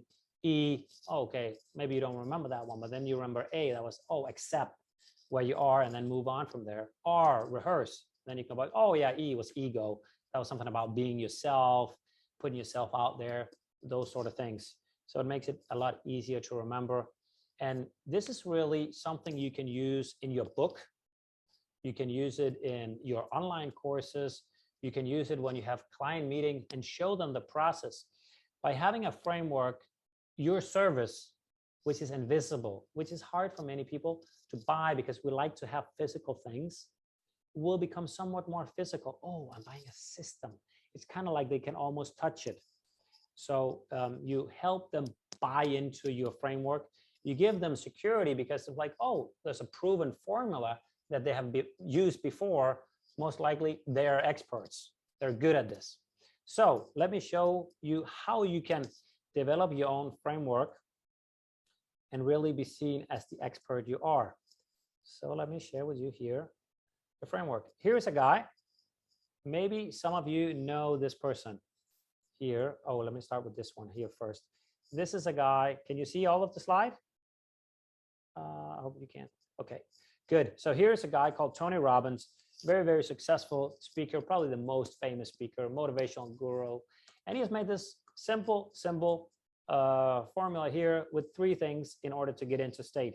It's just a triangle, and you can make actually I would say a better model. So it's a little bit ironic that I'm standing here and saying you can make a better model than Tony Robbins, maybe the most successful speaker. But I believe you can. And he has also made some incredible models that are a little bit, I would say, better. But anyway, here it's just a triangle rather than just 3 bullet points that you can use in order to get into a state or feel great. But let's take a guy that you maybe are more familiar with, which is from your world of finances. Here's a guy called Robert Kiyosaki, and he's developed this framework here with 4 things. So he says, if you're an employee, your objective should be at least to go to self-employed. And then when you're self-employed, you try to develop a business. So you have a business that works for you. And then eventually, once you have that, you can then move on to become an investor. And his whole teaching is to go from, if you're on the left side, E and S, over to B and I. And he's built an entire empire around that. And these are just 4 things, but it really gives a big overview of things, and it makes it easy to teach. And you can do something similar in your world. You can develop your own system. It doesn't have to be that hard. Here's just another guy called Stephen Covey, passed away recently. I'm sure some of you know this. It's called The 7 Habits of Highly Effective People. Great book. I really highly recommend it. It was the first book I read on personal growth. And here is just a few, there's a circle, a few triangles and so forth. And there's some relationships between his 7 tips. Now, these are just 7 tips. Even though he passed away today, there are people that still go out and teach his training and teach what he is teaching, like all over the world. It's just 7 habits. So this is the power of having a framework, and you can do the same. Now, here's another guy, which you probably also know, Cicero, famous orator, senator in Rome. His motto here is more than 2,000 years old. It stood the time of the test of time, right? So if this model here, I mean, it's not rocket science to make such a model, but it's more than 2,000 years old. You can do the same. I'm not sure it will survive 2,000 years, but you can do that too and really stand out from the crowd and not just share tips and tricks. So there's a ton of value in having this framework. Let's see how some people do it. Let's take Tony Robbins here, probably the most famous speaker around the world. And there's Maslow's hierarchy of needs, which I'm sure you've heard of before. Now, I'm not saying Tony stole his model, but he has developed one thing that's called the 6 human needs by Tony Robbins. And I think if we look at the 6 things Tony has and Maslow, there's some similarity between them. I mean, if you take certainty, that could be maybe safety, physiological needs. If you take connection, maybe that's belongingness and love. Growth, contribution, maybe that fits to self-actualization. So, I mean, you can go out and research other experts. What are their models? And see if you can take some of theirs, maybe change it slightly so you don't have to reinvent the wheel. Of course, you want to make your own thing, but even a very successful person here like Tony, I'm sure he's found inspiration from other people. So you can do the same, and I'll show you exactly how you can do it. There's nothing wrong in using a little bit from what other people have used before. Now let's have a look at another guy here. Anybody knows this guy? Let me just stop the sharing. Raise of hands. How many know this person I just shared? Yes. Dominic, great guy, part of the Mighty Network here, great trainer. I happen to see one of his sessions, almost all of it, really valuable. So if you haven't seen the sessions with Dominic, I highly encourage you to see it. He made a model that is his. Let's see what his model is. It's called Impact. And each letter stands for something, and that is also what he's teaching in his sessions. And he wrote a book about it, right? That's pretty powerful. So his model, each letter stands for something in his impact model. Now let's have a look at someone else, which is in fact me. Here's a slide I would use when I try to get people join my mentorship program from my speaker training bootcamp. I have like a framework, I call it A, B, C, D, E, F. And I just have this mountain here, which I show them, okay, you need to first handle the A, then the B, the C, D, and F. And each letter, of course, stands for something in order to get up to the top. It's the A, B, C, D, F, and I can put it here in a different slide, which is A, stands for anxiety. And then I have my fear system to handle that.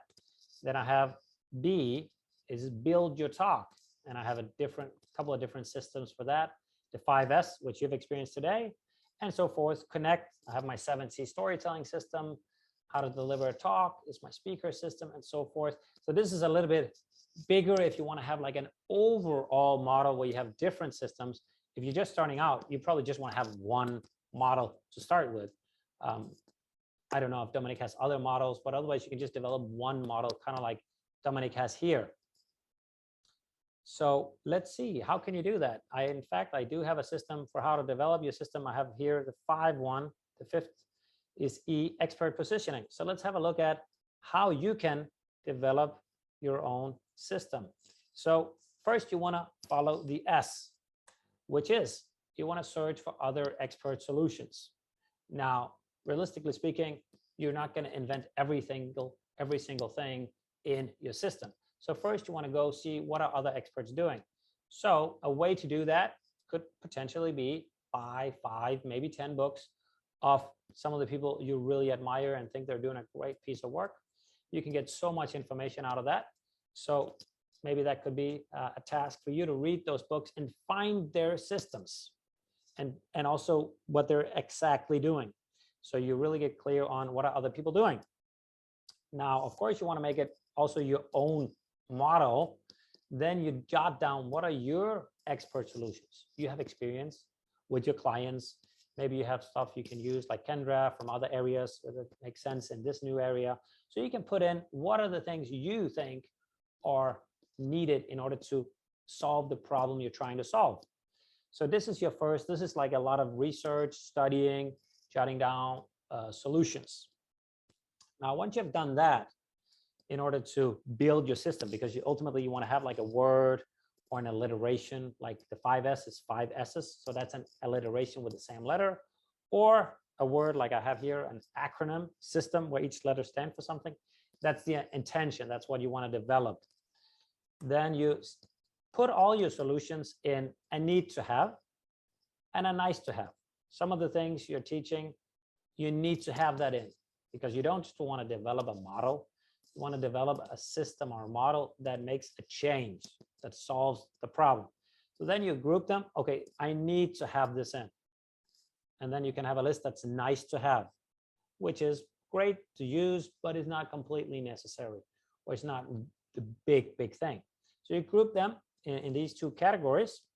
Then what you do once you've grouped them, you find your thesaurus.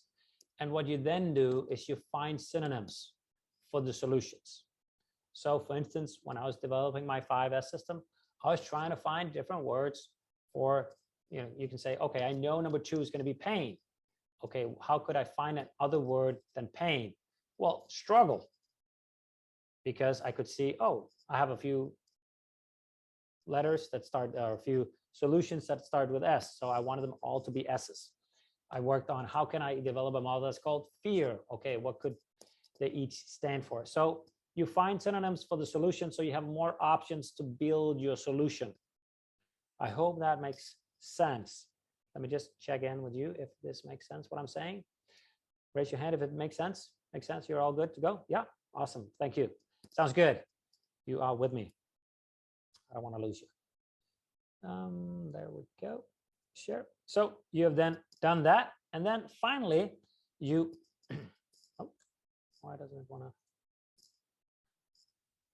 There you go. Okay, number E is experiment. Then you try to experiment with different acronyms and alliterations. So you look in your list of solutions. You need to have your need to have, and a nice to have. You can then add in. You say, oh, I needed an E or whatever letter to put into your system. Then you take that from your nice to have list. If you need to develop a huge model like I have with the 6 different things, you do the same thing for each individual part. And then finally, you finalize your model. You can put a shape around it if you want to do that. And of course, if you want to put it into an overall global model, you can then do that. So there's going to be a bit of work here, you know, reading, studying the solutions, putting down your solutions. And then you have to play a little bit with the words and see what matches. But once you have it, it will help you a lot. Yeah, okay. So the idea is, yeah, I'll give you that as homework because we don't have time to develop that model. But if you have any questions to that one, maybe you want to share it right now, present just the exercise. We can kind of go through the exercise and then you can do that afterwards by yourself or meet up in groups and use the Mighty Network. So Risan, maybe you want to share that in the chat. Yeah, you have shared it. So just please have a look at it because it would be such a shame if I left you and you said, oh, really, I don't understand this. So just have a quick look at it. So if we had had time, we could have done a little kickstart. One, that's the first part, but we're not going to have time really to do that one. So what I would say is just do the last part, which is the homework part, where you set some time aside and do that. And you will love it. Once you have your framework, everything becomes so much easier because you have a process you can follow. And you can then ultimately update that as well. When you see, oh, there's something that's not working in the model, then you can change that rather than just having a few tips and tricks here and there and try to jot it together. So Ursula, you have your hand up. Is that an old hand or is it a question, comment? Yes, it's a new hand. Okay, great. I've actually put in the chart a couple of times that. Okay. Sorry, I didn't see it. Sorry, the question was, do you have can you have more than one story in a talk? And Bianca had been sort of like telling me that you can and everything. So we have been having sort of like a discussion around it.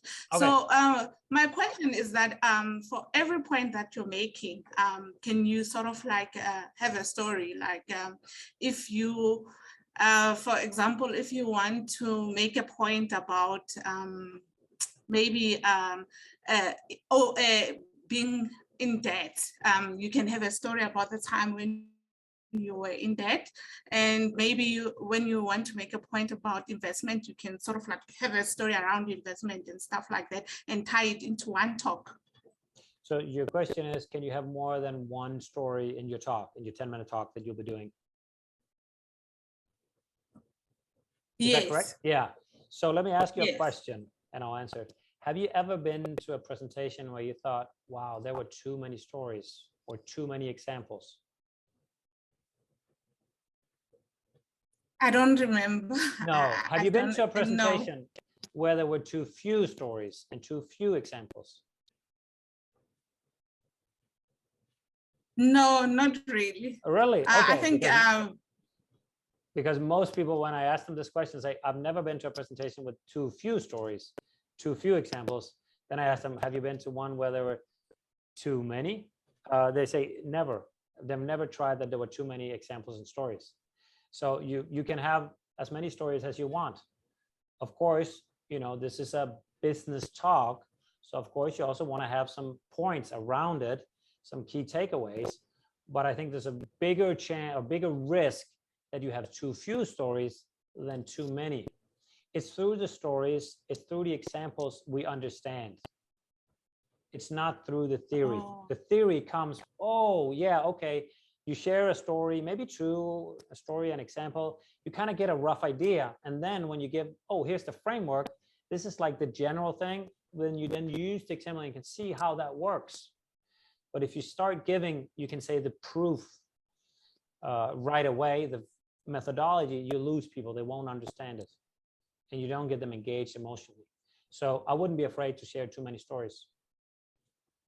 No, in fact, I think most people will love it if you do it. Did that answer your question? Yeah, no, yeah, it does. It does. Thank you so much. Yeah, thank you. Thank you for asking that question. That's a great question. Yeah.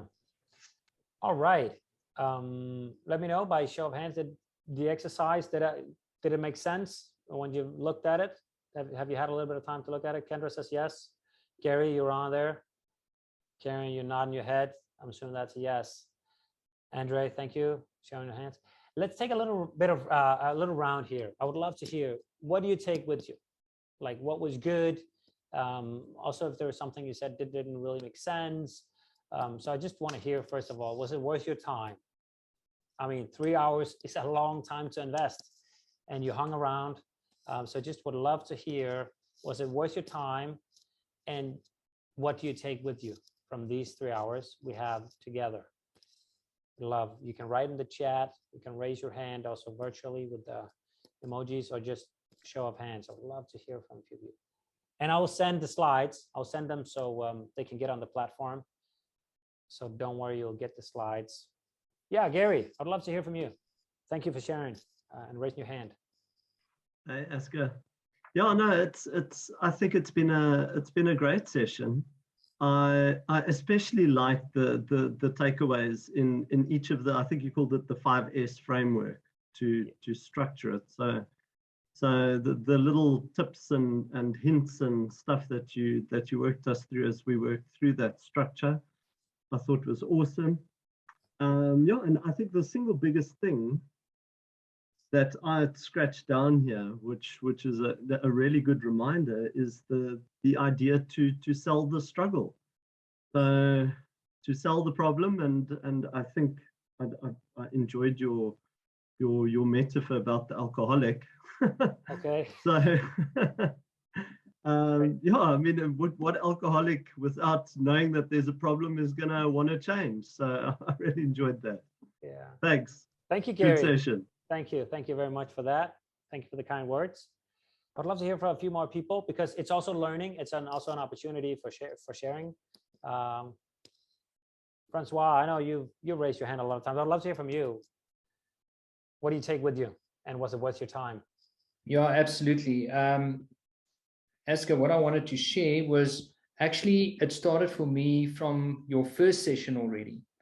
I just want to bring up, where's that document that I had, but basically what you said in your first session was that we should serve the audience, that we should provide value and connect through similarities or struggles, and ultimately aim to uplift the audience.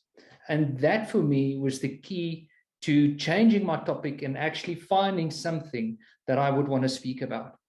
And then through this past week or two, I suppose that the main confusing part was there's so much you think you have to say, and you don't want to cram all of this info into one talk and create confusion.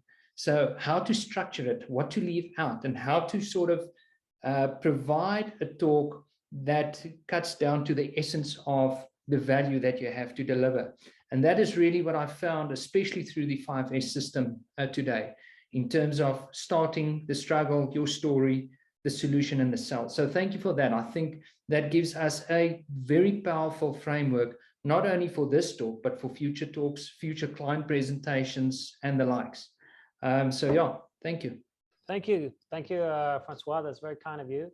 And yeah, thank you for mentioning the last session, because this session we've done today actually builds on the other one. So if you have the chance, I would encourage you, like Francois said, go back, watch that one, and you get even more value for this one. We can take, yeah. So you can write in the chat. Farida, you're writing the chat here. my takeaway is focusing on the why of the story to make sure it's structured to engage the audience. Great. Yeah. If we know the why, we can bear any how. That's a saying, unfortunately not from me, but so that's a great thing. You know your why, because we want to feel the passion. And if you know why you get up on that stage, you know, if you're passionate, it will take away all the, you know, if there's a thing that fails on your slide, or if you have an whatever, you know, we want to feel your passion. So that's just great. And that comes through when you know your why. So to all of you, I just want to say thank you. You've been through a lot. You worked a lot. There've been a lot of exercises. So I hope you enjoyed the time. I definitely had a great time. And if you have any questions, you know, right on the platform, we're here to help you. Our biggest dream is to see you succeed and have an amazing conference. And of course, not only a conference, but also something that leaves you after the conference with value, so you can go out there and make people's lives better. I feel the energy here. Everybody is here to help, support, and do good in the world. So this is just an amazing community. So I encourage you to use each other. And hopefully you gotten to know a few people also through the exercises. With that said, I just want to say thank you so much, especially thank you also to you, Rizan, for helping out, you know, and Dan also for taking charge, and to all of you that raised your hand and participated, wrote in the chat, and to all of you that just joined and listened in. That was great. Thank you.